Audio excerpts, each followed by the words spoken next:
Okay, makaras na natin. Ito nga pala yung ginagamit ko. Stud ng sniper yan. Sa luma ako dati.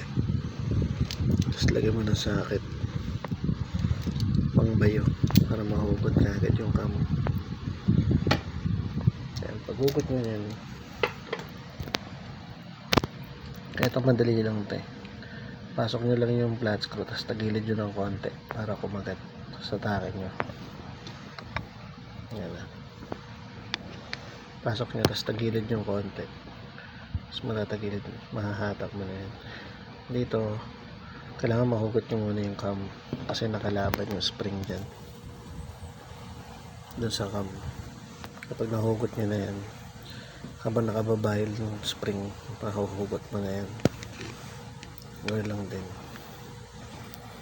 Okay, tagilid mo lang. Ayan o. Ayan. Ito, ano.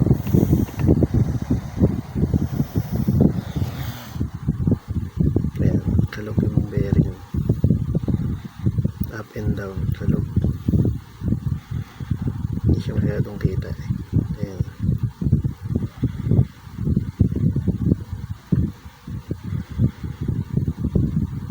Tibilihan na lang, tapos babalik lang wala siya.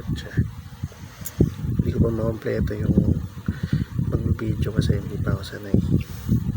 Siya masyadong madumi, balangis.